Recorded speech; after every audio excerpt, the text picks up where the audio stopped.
original and different to other people.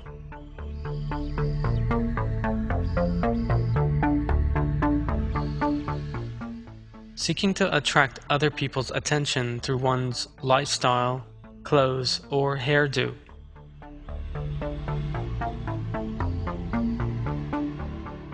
People and movements that have sought to attract the attention of other people in these ways have emerged in just about all ages and all societies. These people and movements have, from time to time, succeeded in attracting that attention. In recent years, another new movement that has attracted attention with its alternative lifestyle has been seen in Western society. The philosophy of karma. Karma is an erroneous belief that occupies a very important place in superstitious Eastern religions such as Hinduism, Buddhism, and Jainism. These false faiths consist of truly superstitious teachings and irrational and illogical practices.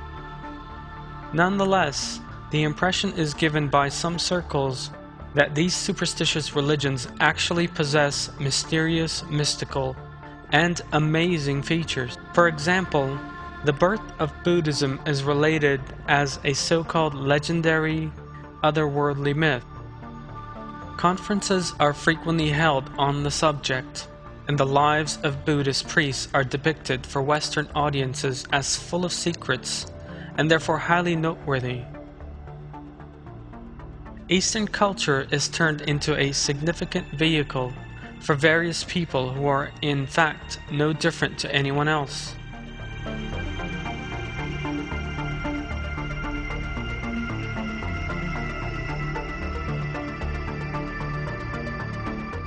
These people's interesting costumes, shaven heads, nonsensical rites and rituals, the places where they live, and practices such as yoga and meditation attract a number of people's interest. In addition, these superstitious faiths are portrayed as paths to salvation, even though they have no such qualities and actually lead people into darkness. Buddhism is even portrayed as a life supposedly full of love and peace.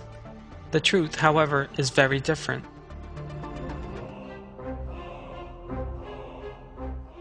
Hindus who falsely imagine that they can be purged of their sins by washing in the river Ganges. Buddhists ignorantly prostrating themselves before statues of Buddha and even offering them food. Children raised in dark and gloomy environments, cut off from the outside world. Superstitious Eastern religions lead people to a terrible pessimism.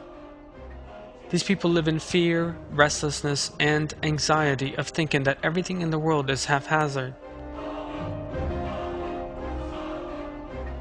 In searching for peace and happiness, believers in these superstitious religions turn into unfortunate souls who place their faith in stone idols.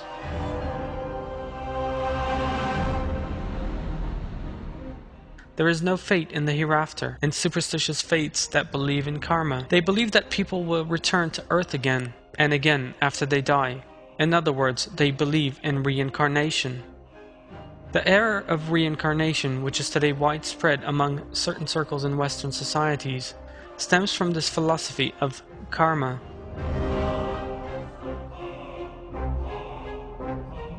People caught up in this warped belief are capable of imagining that they were a princess or a Native American in their supposed past lives, or that they will come back as a dog, a flower, or a fish within their next lives, and they believe that this transition will go on forever.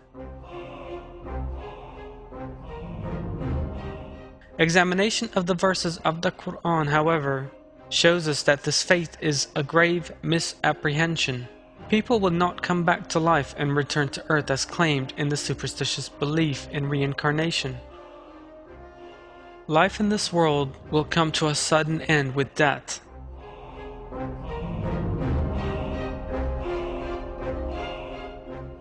Like all the billions of people who have ever lived, everyone around us, friends, relatives, and everyone in the world will one day die.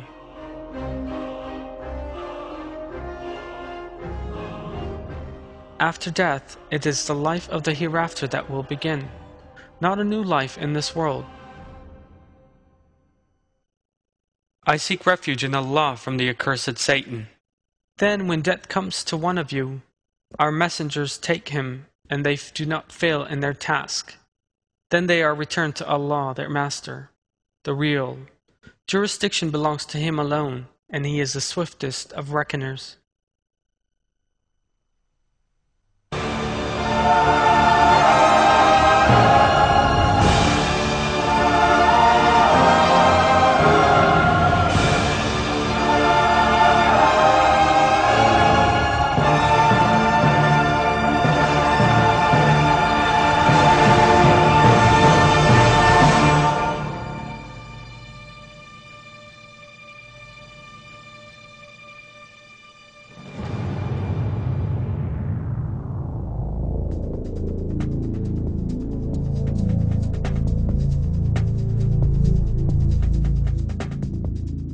The error of karma represents the basis of the superstitious belief in reincarnation. According to the philosophy of karma, whatever someone has done in the past, that is what they will experience in the future.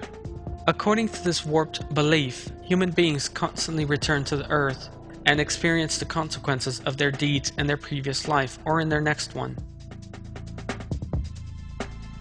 Someone who believes in reincarnation believes that their present life depends on their behavior and morals in his or her supposed previous life.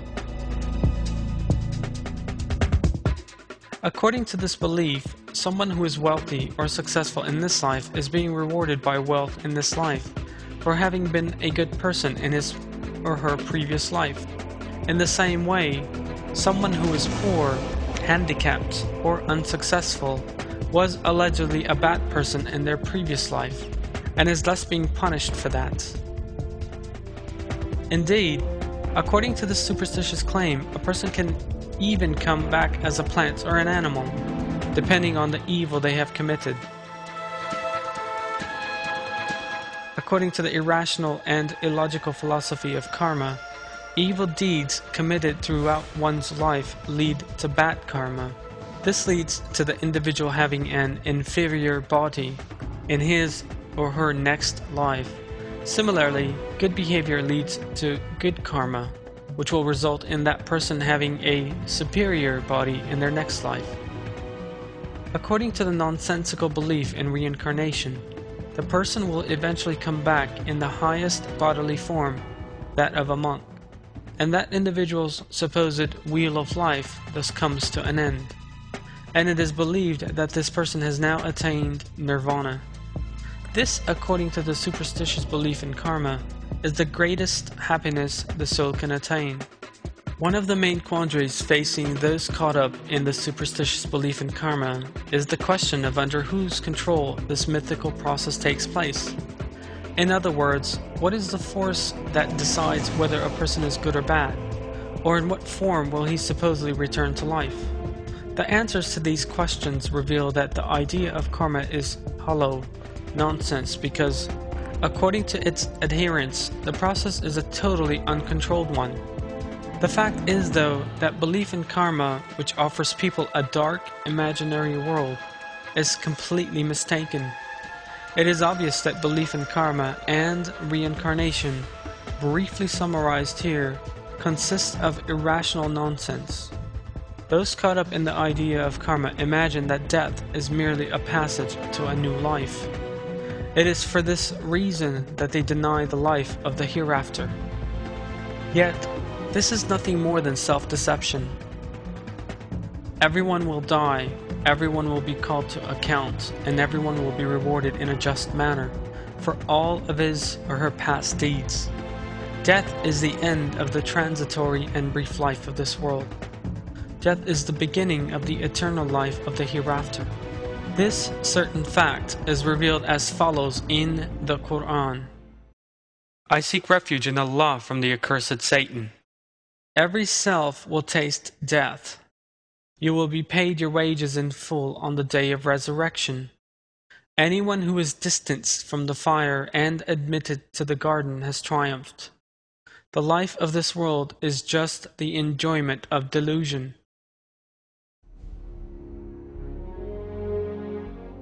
Another verse from the Quran says,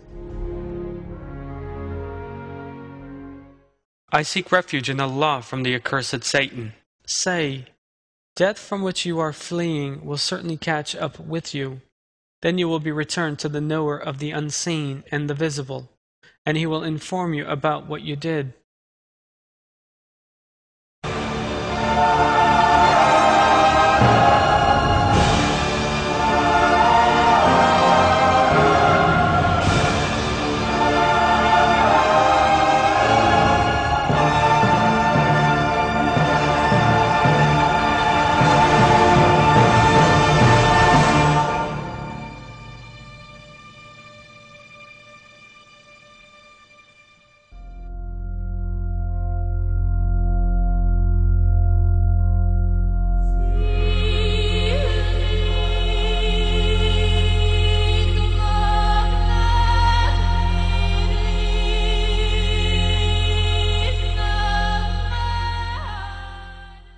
This is the river Ganges. According to superstitious Hindu belief, the dead have to be burned and their ashes thrown into the river. The dead are brought here in buses. The cremation is then performed with a great ceremony attended by Hindu priests. It is believed that even if parts of the ashes are not cast into these waters, that person will experience great suffering in their next life.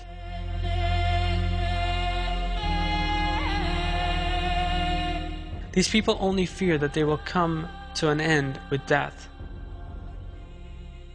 which is why they believe so blindly in such an irrational idea as reincarnation. Reincarnation means the same thing for a great many people in Western societies too.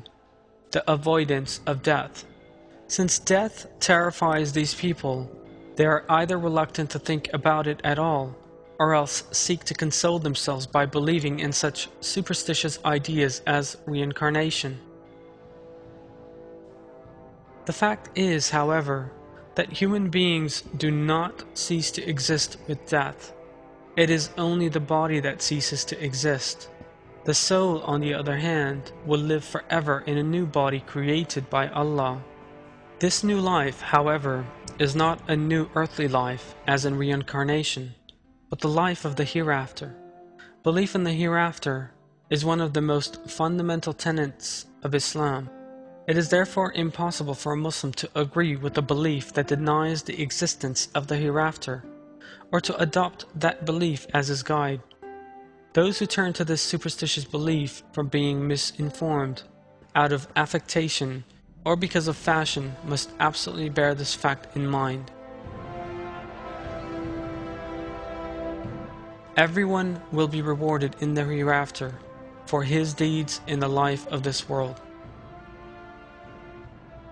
He will either attain the life of paradise, with its infinite blessings and excellent beauty, full of happiness and peace, or else he will find himself in hell, with its unbearable torment and suffering. I seek refuge in Allah from the accursed Satan. What is the garden promised to those who guard against evil like?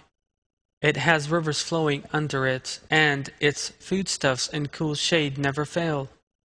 That is the final fate of those who guard against evil.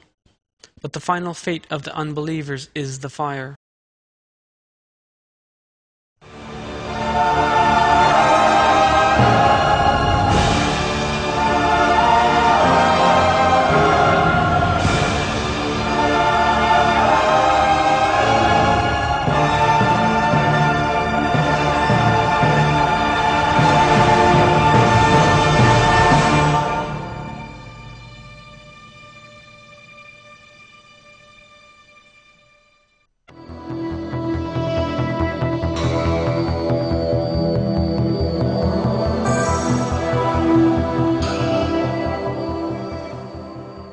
life of this world is a place of testing and lasts no longer than the blink of an eye.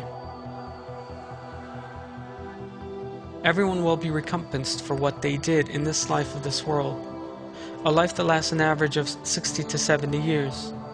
In other words, they have no way of returning to this world after death and rectifying their mistakes.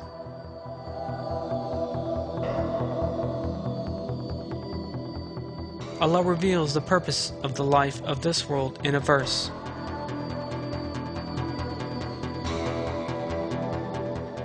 I seek refuge in Allah from the accursed Satan. He who created death and life to test which of you is best in action. He is the Almighty, the Ever-Forgiving.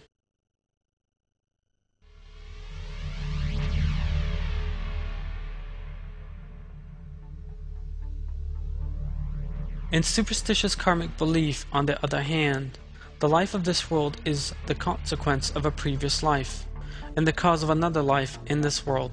According to this word belief, the life of this world is unending. Someone who dies comes back to this world in another body, but that is not true. The life of this world comes to an end with death, and the life of the hereafter begins.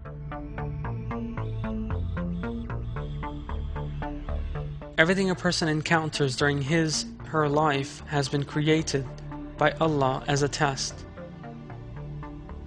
The fact that someone is rich or famous is not, as in karmic belief, a reward for his or her action in a supposed former life. Allah tests some people with their wealth and fame. What matters is whether or not a person is truly grateful.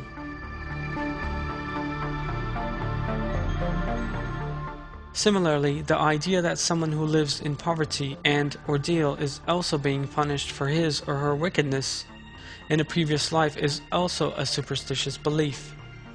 Allah is also testing that person with poverty and difficulty. People who are tested in this way must submit to Allah's will and have fortitude under all circumstances. Everyone will be recompensed for his deeds in the hereafter, in the most just manner.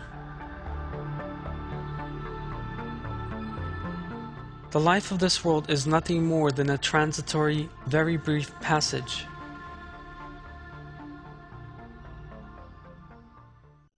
I seek refuge in Allah from the accursed Satan. The life of this world is nothing but a game and a diversion.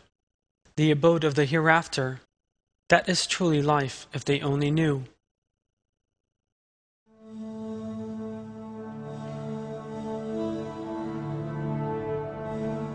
Allah has clearly revealed the bounds by which people must abide, and that which pleases and displeases Him. Everyone must scrupulously abide by the moral values revealed by Allah in the Quran and make the best use of the brief span allotted in this world for the hereafter. When death comes, there is no way that a person can come back to earth and make good his mistakes. Indeed, people are warned of this in verses from the Quran. I seek refuge in Allah from the accursed Satan. When death comes to one of them, he says, "My Lord, send me back again, so that perhaps I may act rightly regarding the things I failed to do." No, indeed, it is just words he utters. Before them there is an empty space until the day they are raised up.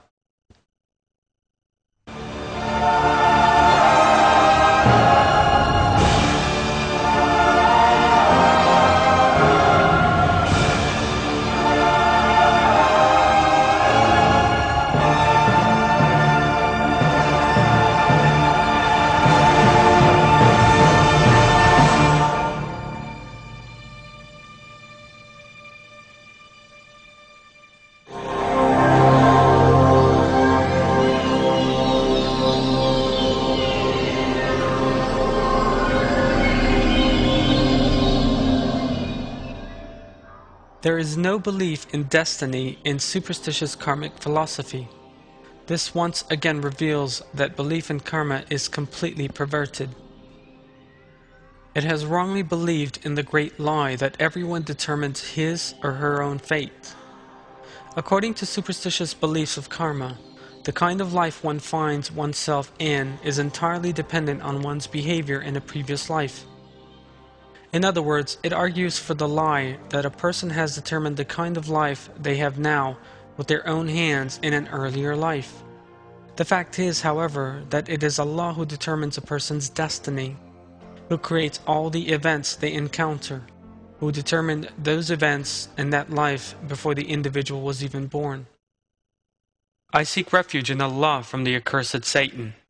Nothing occurs either in the earth or in yourselves without its being in a book before we make it happen. This is something easy for Allah.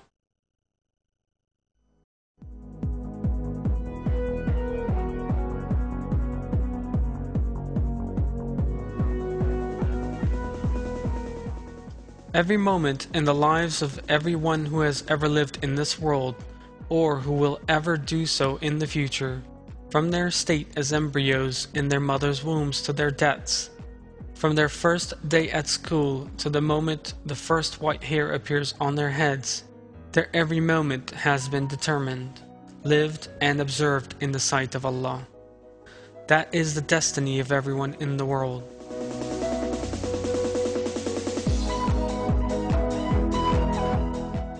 I seek refuge in Allah from the accursed Satan. We have created all things in due measure.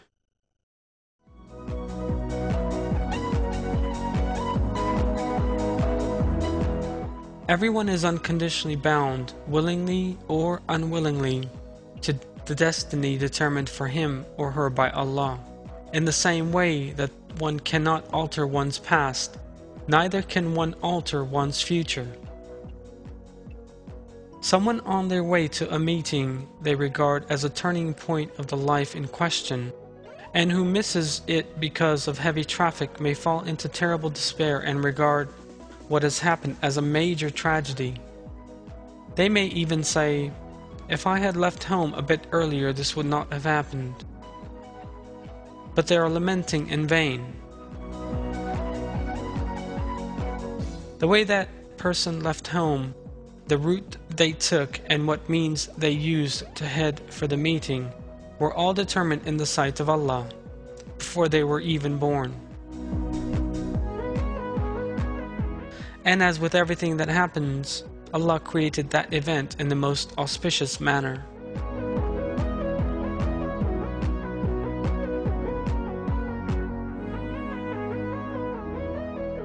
I seek refuge in Allah from the accursed Satan.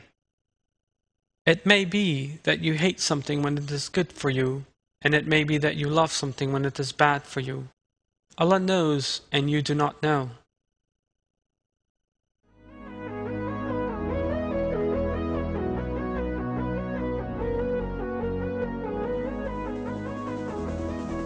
Allah endows everyone with the feeling that they make events happen, and people make great efforts in all areas as a result of that feeling. For example, when they decide to write a book, they research the subject, thinking deeply about it, take great pains over what they write, and check it again and again. They gradually prepare their book, although every stage is already written and determined in destiny. When they hear the doorbell ring, they stop work to go and answer it.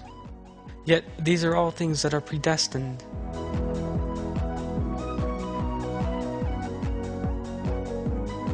In the verses, Allah informs us that it is He who creates what we do, and that those actions in fact belong to Him. I seek refuge in Allah from the accursed Satan. You did not kill them, it was Allah who killed them.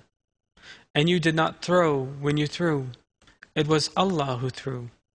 So He might test the believers with this excellent trial from Him. Allah is all-hearing, all-knowing.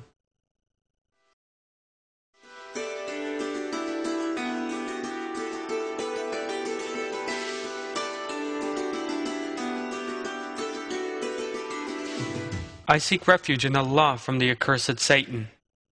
Allah created both you and what you do. That being the case, everyone possessed of reason and conscience must do all they can in all matters, but must also be aware that all these endeavors and their consequences have already been lived, observed, and brought to a conclusion in the sight of Allah.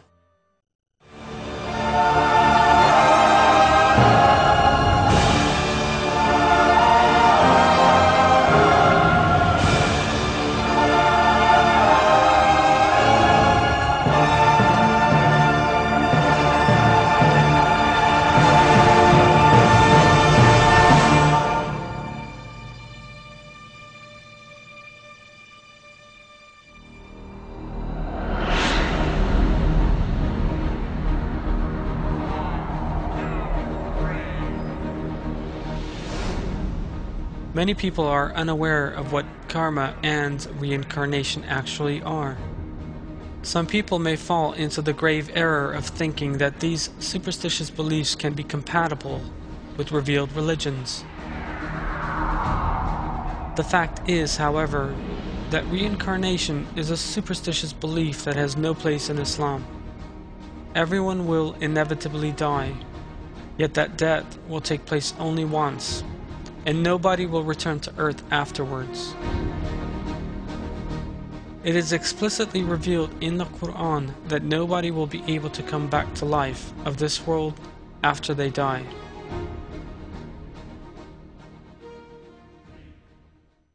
I seek refuge in Allah from the accursed Satan. Give from what we have provided for you before death comes to one of you and he says, "My Lord, if only you would give me a little more time so that I can give charity and be one of the righteous." Allah will not give anyone more time once their time has come. Allah is aware of what you do.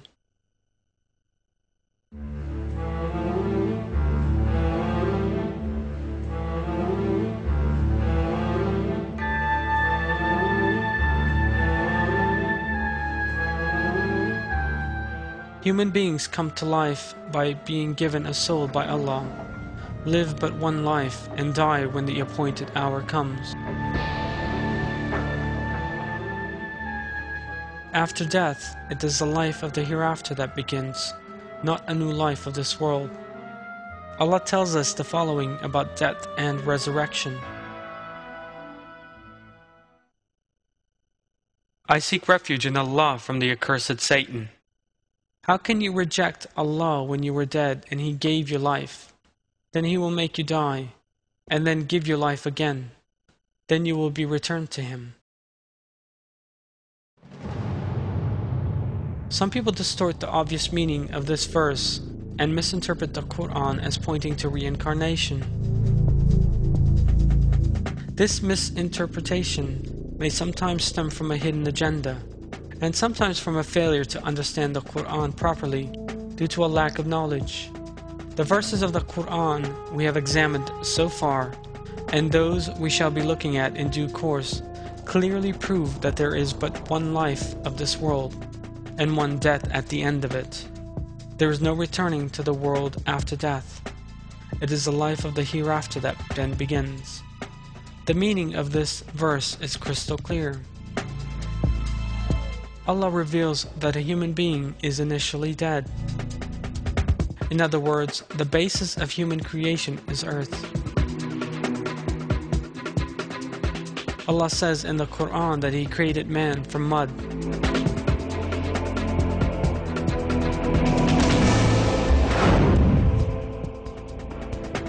At a specific time after that bestowal of life, the person again becomes lifeless. When that life comes to an end and returns to the earth, decays and becomes dust. This is the second time that a person has been dead.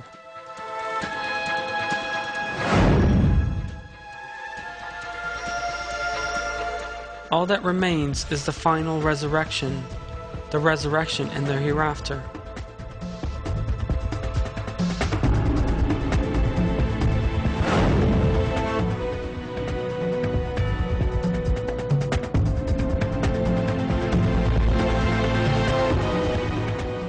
In conclusion, it can clearly be seen from this verse that there is but one life of this world, and that one passes on to the hereafter at the end of it.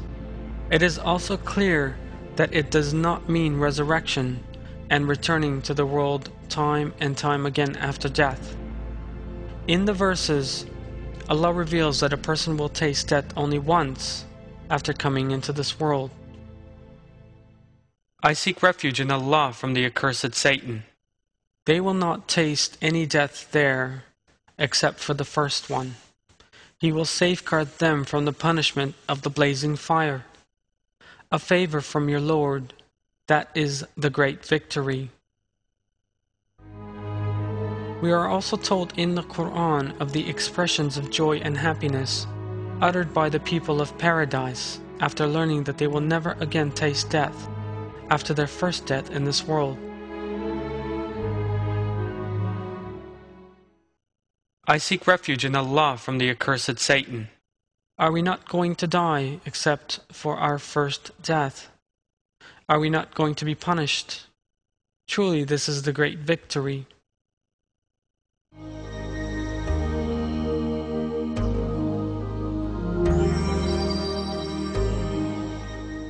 All these verses unequivocally reveal that death happens only once. Even though some people may seek to adopt superstitious beliefs, such as reincarnation, in order to overcome their fear of death and the hereafter, as a consolation, the fact is that they will never come back to this world after they die. Everyone will be resurrected in their hereafter, and account for all their deeds in this world, to which there can be no return after death.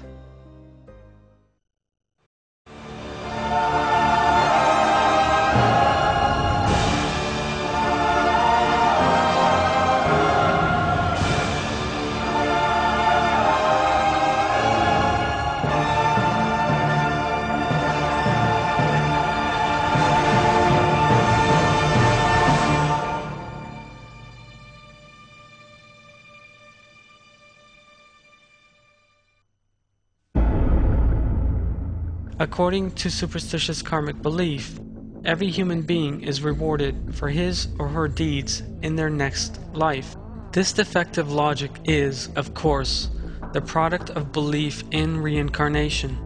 Since there is no question of coming back to this world after death, this logic is also false. In fact, everyone will be resurrected after death, on the Day of Judgment, and will be questioned about what they did in the life of this world. During that questioning, everything they did, said, and thought during the life of this world will be brought up before them, and nothing will be missing from the book placed in their hands. In other words, the Day of Judgment is when they will receive a full reward for the good and evil they performed in the life of this world. On this Day of Judgment, when people will be held to account for their lives in this world, everyone will receive full recompense for their actions without suffering even the slightest injustice. I seek refuge in Allah from the accursed Satan. We will set up the just balance on the day of resurrection, and no self will be wronged in any way, even if it is no more than the weight of a grain of mustard seed. We will produce it. We are sufficient as a reckoner. Everyone who believes in the existence of Allah and who thinks rationally and conscientiously knows that it is not superstitious karmic belief, but Allah, who sees all things at all moments, who knows even what is most deeply hidden, the Sublime and Almighty, the Lord of the whole universe, provides justice and makes full payment for people's deeds during the life of this world. Allah reveals in several verses that it is He who makes full recompense for good and evil. I seek refuge in Allah from the accursed Satan. Those who perform good actions will receive better than them and will be safe that day from terror. Those who perform bad actions will be flung headfirst into the fire. Are you being repaid for anything other than what you did? In order for justice to be done, all of the details witnessed and otherwise concerning people and events have to be known. For example, the intention behind a person's action and what that person did and thought at times and in places when nobody could see them must all be known, and a decision taken accordingly. It is Allah who knows all things and who sees the unseen. Therefore, it is only Allah who can rule with absolute justice. Those who adopt such superstitious laws, rules, and myths as karma as their guides, rather than the true faith, are making a very grave error. They ignore the fact that the belief they adopt has no power to establish justice among human beings or to determine their lives by resurrecting them. These people need to know that the sole creator of man is Allah, the lawgiver and Lord of all wisdom.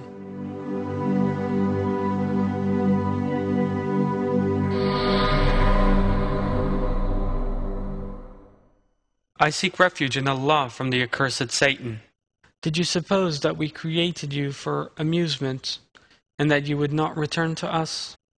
Exalted be Allah, the King, the Real. There is no God but Him, Lord of the noble throne.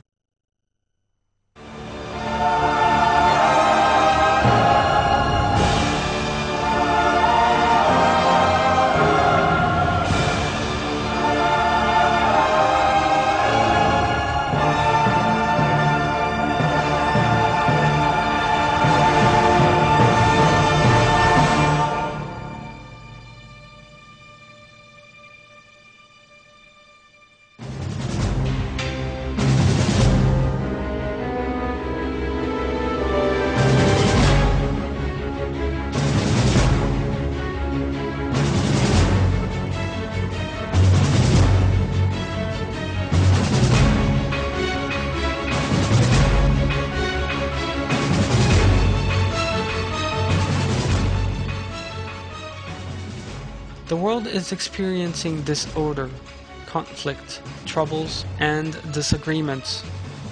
Many people are looking for ways to escape this environment and to build a life of peace.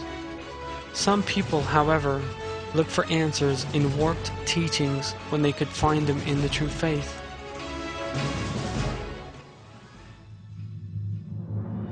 They hope that superstitious philosophies such as karma will liberate them from the troubles and unhappiness they suffer.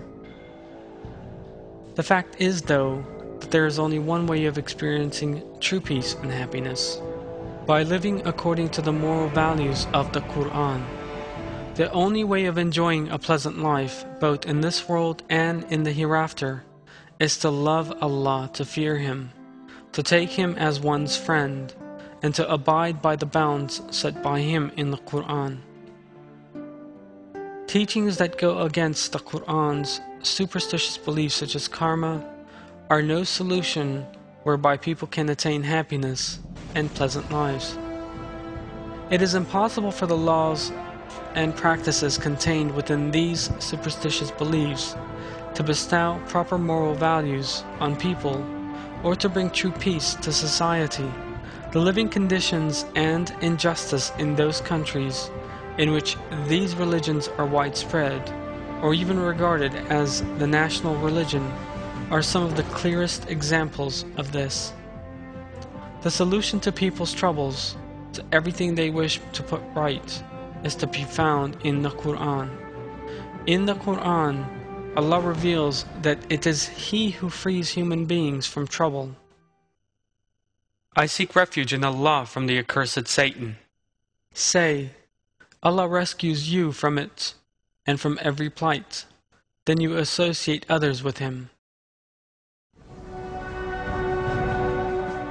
The Quran is the only scripture to lead people to salvation, that warns them about the eternal life that follows death, that shows them the true path, and that acts as a guide for all those seeking to win the approval, mercy, and paradise of Allah. Most importantly, The religion of Islam, revealed in the Quran, is the sole faith appointed by Allah for mankind. I seek refuge in Allah from the accursed Satan.